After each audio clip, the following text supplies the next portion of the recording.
Howdy guys, it's Joe here. Today we're going to be talking about Shadder2k's Genji, probably one of my favorite Genji players. Very good, very consistent, and yeah, he's great on offense, on defense. He plays Genji all the time, knows when to switch. He just does amazing. So hopefully you can learn a bit from his gameplay right here and from what I'm saying about him.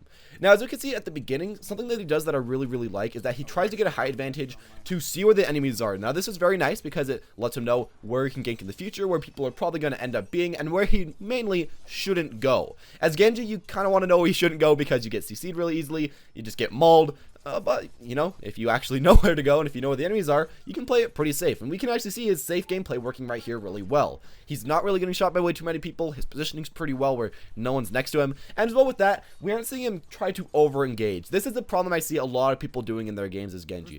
They just run really close up, melee range, and they don't give up on the kill. As we saw with that Zenyatta earlier and with that Genji earlier, he could have followed up. He could have tried to get that kill with all of his might, but instead he went the safe way. Went back to the cart, and he went to try again later. And now, later, he got the kill on the Zenyatta anyway, and I think that he'll get this kill on this Genji anyway. Even if he doesn't, that's still some kills that he would have otherwise not gotten. He got time where he could charge his ultimate, and overall playing a little bit safer, ended up being a little bit better for himself. From here, he tries to get a height advantage, probably something that you should be doing, catches up on a tracer. Of course, your right click is a really good idea to do if you're ever melee range. Some people just kind of forget about your right click, but honestly, it's a lot stronger than your left click if you want that burst. All three at the same time, you know, right click, melee shift, or, you know, whatever order you want to do that in. And as well with that, you know, just keep going for it. Gets that melee. Obviously, melee is easier to hit than right click, so if you are, you know, failing at getting a kill, melee can be pretty nice.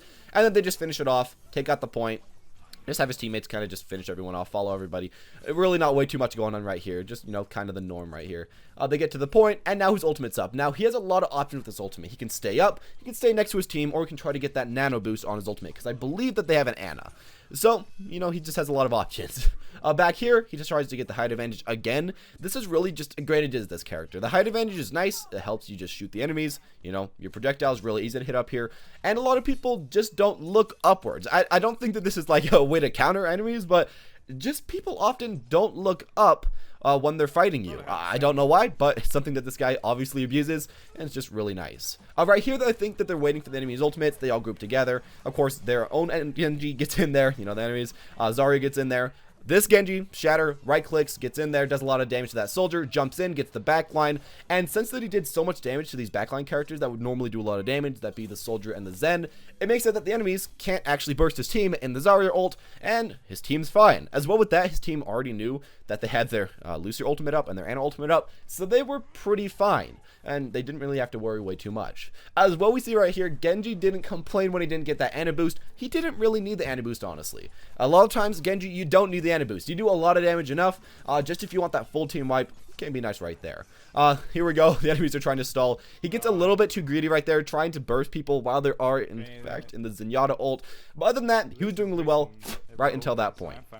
Right here, he's going to go for just a little bit of poke. This is something that you should remember as this guy. Your projectiles, while they aren't the most accurate thing, you can just kind of throw them out, throw them on choke points, throw them at enemies, and charge up your ultimate. You can get a lot of free charge, really, for nothing that bad. Of course, you kind of charge the enemy support's ults, but honestly, your ult is just so great as this character and so necessary that, you know, you shouldn't really worry about that. It's just kind of mitigated by your own one. Right here, he's just running around, staying next to his supports. There's a Winston who normally you'd think would completely counter Genji, but actually we can see that Shadder does okay against the Winston player, mainly by using his left clicks over and over again. Far range, medium range left clicks, right outside the range of that Winston player. Most Genjis, I feel like, would just try to get melee range against the Winston, right click. It doesn't always work, but if you do what he's been doing, it works really well. Right there, we see him going with his ultimate, and a nice thing that I would like to talk about with this Genji and with his ultimate is that when he's ulted, and when he has an Ana ult, he doesn't always only go for the kills. He saw that his HP was low, he saw that he probably didn't get any more kills, so he got out. He got out at the right time, and he probably told his Ana, you know, I need some healing. The Ana couldn't heal him, so he left. Alright, here's a really good example, though, of fighting the Winston. He could have tried to right click and burst that guy, but honestly, it's a lot safer. Walk backwards, shoot him a few times in the head, and then hopefully someone on your team can help you, or you just shift away. Just play a little bit more safe, and just play a little bit more calculated, and you should be doing quite fine, honestly. Right here again, he's just kind of shooting around the corner, charging his ultimate up very slowly, but doing a lot of damage. And as well, you can see that Winston didn't want to go in simply because he was shooting right there. He didn't really put in way too much pressure, but simply the pressure of shooting a direction just with projectiles kind of makes people not want to go there, even if they could just jump up and try to kill you from there. Again, here we see, just trying to jump around, trying to get that ultimate range from above. And again, people aren't really shooting him when he's above the enemies. I don't know why this happens, but they're not. Alright, here just kind of got mauled. He does shift towards his teammates, probably the best idea right there. He could have tried to shift outside, but your teammates are very often a much safer position than the enemies because they can body block, they can use their abilities, they can really do everything. And here we go for the Winston right there. He doesn't pop his ultimate, probably for the fact that he couldn't have done much anyways. His team was all dead. And as well with that, the Zenyatta was ulting. I don't know why I mentioned that, but I feel like some people just happen to pop their ultimates when it's not really necessary. If you are losing a fight, if it's not really even close, just save your ultimate, wait for the enemies to pop theirs, and then use yours later. I don't know why a lot of people kind of waste theirs, but yeah, do that. I think the Ana was up. I think Genji was up. They could have tried to go for that. It would not have been worth it at all. Just wait for your team, and now you can probably get a pretty good team wipe just by jumping in. Right here, he's waiting for his teammates, a thing that you should probably always do. He could be trying to poke right here, but it would be worthless because his ultimate's already up, so he wouldn't really be charging that. Yeah, right there though, he jumps in, goes right for the ult, ease, tries to block the McCree, he waits, but since the McCree had to wait anyways, he doesn't get to actually get his ultimate out. Genji can get the kill either way. That's a really nice thing about nano boost to Genji. Then they finally just run up, finish it off, push it to the end, and yeah, a just really nice clean destruction on the enemies. That was quick and easy. As you see, they just save their ultimates. They go in with their ultimates all at once, wait for their teammates, bomb in there, and in chat, they've been talking to each other a lot. I think he's actually in chat, like Discord or something with a lot of his people because he's talking all the time to them.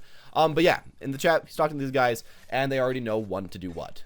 On this first point, we can see that he's not playing Genji. Sorry about that. But he switched off Genji into Roadhog, which I feel like is a really nice skill that you have to have. Playing a few other characters, Genji isn't that bad on defense. I'm not going to say that. I know I complained about that in one video. I don't believe that, really. But he's bad on certain points. This first point on defense, he's really kind of hard to pull off. There isn't much space that you can play him on defense. It's hard to get kills. Everyone's so grouped up on defense. You know, the offensive team's just so grouped up. It's really hard to finish them off. So he went this guy. Of course, the quad tank is really broken in this patch that I think that they're playing on right now. So goes Roadhog. You want to make sure that you can play a few other characters as you want to with anyone. But yeah, this guy knows when to switch. And if you are on a map that you don't think that you can do way too great on offense or defense on, just switch. And then, of course, you can switch back to him later. I feel like people don't realize this. Of course, it's obvious, but people, like, after they do bad as a character for part of a map, they just instantly never go back to them. You can go back. Of course, he actually has some really, really nice Roadhog plays as well. Other than just simply being a good Genji player, he can happen to play Roadhog pretty well. Gets those right clicks well, you know, snipes from far range. And again, he's really kind of focused on getting a height advantage. I feel like this player really does quite enjoy that. Eventually, he does jump down, tries to go for the pick, and they're just mashing people all the way down on their point. What you can do often is just try to push people really far back. Makes it it'll take quite a bit of time for them to even get semi where you are. The problem is, if you push too far forward and you aren't really confident in your team, you might get all wiped, and then they can just get the point for free. So you might just want to come back to an area like this. If you don't trust your team way too much, tell your team to get back, and that's exactly what they did. Even if you trust your team, it's just a much better defensive area to try to block off. Of course, they have a Genji, and this character is very good against countering that guy. You just shift him, kill him.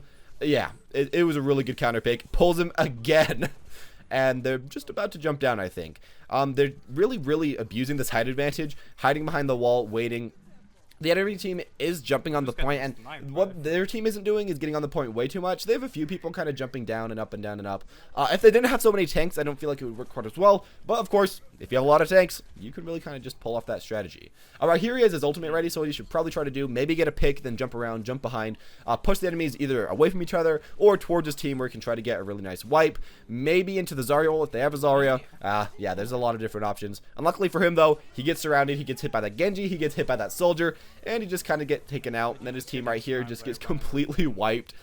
It's a bit unfortunate for them. Everyone's dying, everyone's switching, and he thinks, you know, this is probably a good time to switch to Genji, because this middle part of the map is great. Genji is great on open maps, where he has a lot of positions where the enemies are probably going to set up.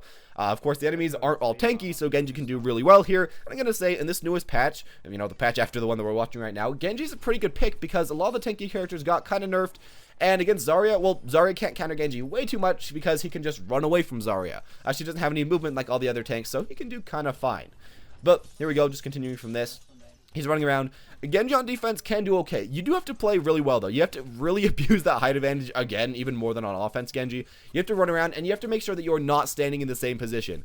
If you're standing in the same position, which a lot of people kind of just end up doing, just subconsciously, they just don't really think about it, you're going to get kind of whomped by the enemies of this guy. You can try to E, but you probably shouldn't. As well, right here we see him, he just runs in, gets that ice E, tries to bait. You can really quite easily do that as this guy. Run in, bait abilities, then shift out or E out. Unluckily, his team just kind of get wiped right here. He runs over to the side, tries to get a kill or two. He's just kind of off by himself. Gets that Zenyatta. Unfortunately, won't do way too much. He can try to stall for a bit. Tries to go for that Widowmaker. Gets him. He can try to stall for just a bit, but a lot of his team's dead, so it'll kind of hurt. Even so, though, he pretty much knew that he was going to die, so he went in and he just tried to get any last kills that he could get, but he didn't go for his ultimate. That would have been a really bad time to ult, but again, I could see a few people doing it, maybe hoping that the Zarya was up, even though she wasn't, hoping that their Ana would ult them, just because, you know, why not? But yeah, he decided, let's save it. We have Zarya, we have Reinhardt, we have Ana, we have Genji. We can just take them out, really no matter what we want to do next team fight. You know, they just wasted their Zenyatta ult. They did just, you know, skip to Pharah, but other than that, there's not much counters that they can have against these ultimates that they have up right now. All they have to do is just slowly wait. He tells the Ana right there, please ult me, waits for the Ana. The Ana's ready to do it. He jumps around, slice and dices the freaking Pharah in the air. Amazing gameplay right there. Turns around, shoots people, and even after he's out of that ult, he still keeps trying to kill people. Remember, after you're out of the Genji ult, and Ana ult, you can still do a lot of damage. You're still Genji. He finally gets off that reset, kills them all, jumps around, and he's, before the fight going on, I want to say, he looked where the enemies were. He didn't just simply kind of hope that he would find them. He jumped around, jumped up and down, and found where the enemies were walking around. And then he kind of abused that in his future knowledge, know where people were kind of camping out. And as well with that, against like the soldier and other people, he just kind of knew where they were staying for the majority of the time, up in that top building, so he could just jump up and kill them up there. Right here, he tells his team, you know, guys, if no one else dies, we'll be fine. Unfortunately, one other person dies, I think, before he gets back to the point. So, you know, his team couldn't quite get that off, and it was a healer. But they immediately get a kill back. Genji just running back up. His ult's already back up at 80%, actually, so they should be able to use this pretty soon. They have that Zarya ult. You know, that's probably why he hit his tab. He wanted to see how close the Zarya ult was. And right here, he's just trying to get the final bit of damage. It takes a little while to kill this soldier, but the soldier wasn't really aiming for him, so it's all fine. He eased that, you know, tracer, shoots her, and then finally he has his ultimate up. He has the Zarya ult up, and they know that there's barely any time left. Tells Zarya to ult, jumps right in there. Unfortunately, they had that Zenyatta, but still, if you do enough burst, if you have your teammates punching the enemies, you can go through that Zenyatta ult. It doesn't insta-heal quite like somebody like Lucio's can. So, there we go. He just goes in. Everyone bursts them up. There are some enemies that are kind of trickling in, but since his team has so many people alive, and since the enemies are just kind of trickling in, they're going to do fine. And that's just kind of how this game ends up going. They get really nice pushes, he gets really nice positioning, and he gets up there, and he doesn't overextend way too much. You can see that he actually didn't flank way too much this game at all. He kind of just went to the left and to the right, not all the way completely behind, because that's kind of unsafe. While the way that he's playing is really quite safe, while being really effective, while dealing a lot of damage, while bursting people. It all gets put together. So, if you're a Genji player yourself and you want to improve the gameplay, maybe try that out. Anyways, as always, thank you guys for watching. Hope you all enjoyed. If you learned anything, make sure to hit that like button. Comment down below what you like about this guy's play, or how you fix your own play yourself. And as always, have a wonderful day.